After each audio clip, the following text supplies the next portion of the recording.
In Amuru, a district north of Uganda, Sendekao Uganda has been identifying with persons with disabilities and learning how to integrate them in programming. Disability exclusion has increased inequalities, hitting vulnerable communities hardest.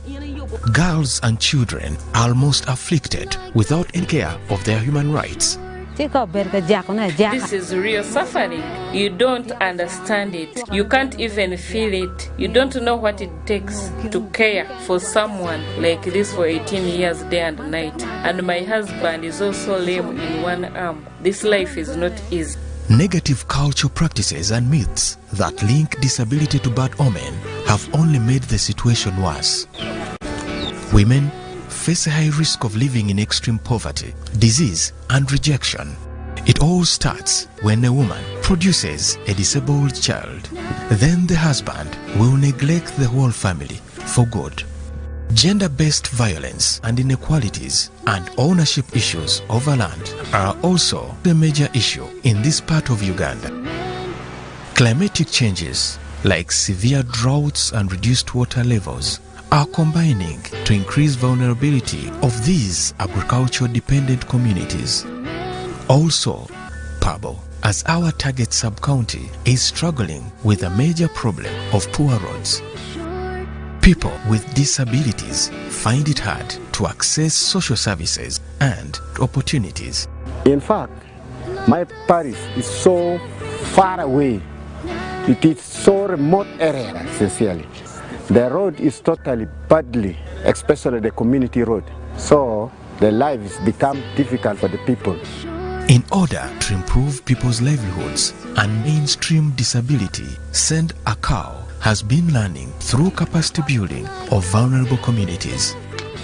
Yeah, the Amuru Disability Mainstreaming Project, like any other project in Sendekao, was focusing on the major thematic areas, that is farm systems, where we look at the entire household, the farm and its components, then the people in it under the gender and social inclusion component, and then we were looking at the food security and enterprise development for improving their livelihoods. So we used this project to learn how to mainstream disability.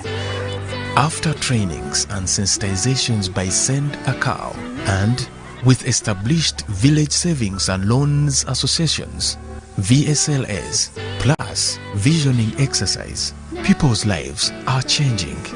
You need to hear their testimonies on the impact of Send a Cow. In the past, we don't care for those one with disability in the program. But when the project came, we are together in the meetings, we can even vote for them. Send a Cow gave me knowledge, then seeds for planting, and then oxen for digging. Saving has now become part of our culture. I was able to buy land, 40 hectares. I thank Send a Cow. I was sleeping in the hut house, which is made from the grass. But I've removed from the hut house, I'm having the permanent house, that is my body. This is traditional beehive. And after training, Send a Cow gave us the model, 6 beehive for income.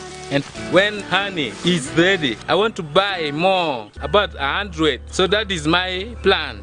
Also, we shall train other farmers of the beehive, then we get the experience. I was happy to see my daughter in a gown. She graduated from nursery to primary, and we celebrated with her. Taking girls to school was an idea of the project. We have now adopted it.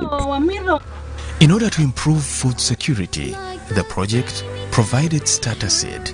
They were also given oxen to increase on farm acreage. Families responded by adopting good farming practices. Today, 77% of the target households are now food secure. People have also learned post-harvest handling and value addition. They want to reduce losses and maximize profits.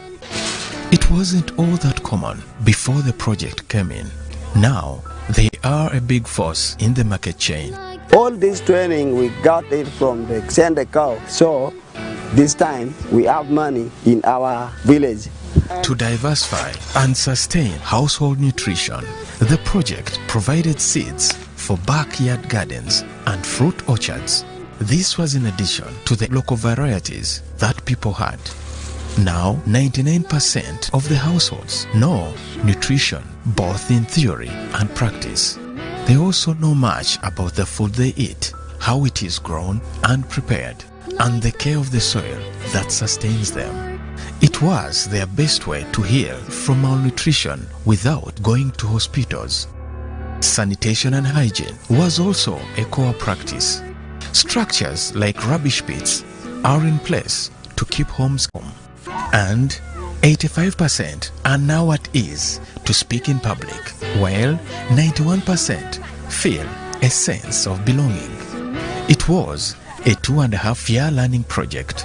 The project was funded by Sustain for Life, SFL, and implemented within the Human Rights-Based Framework for Persons with Disabilities. Pabos Sub-County remains a point of reference for good reasons. Lessons from here will be used elsewhere to inform policy decisions and future. Yet, the remaining sub-counties are eagerly waiting. They also want their households and communities transformed. Persons with disabilities there need to be integrated as well, while vulnerable communities there need to be economically empowered.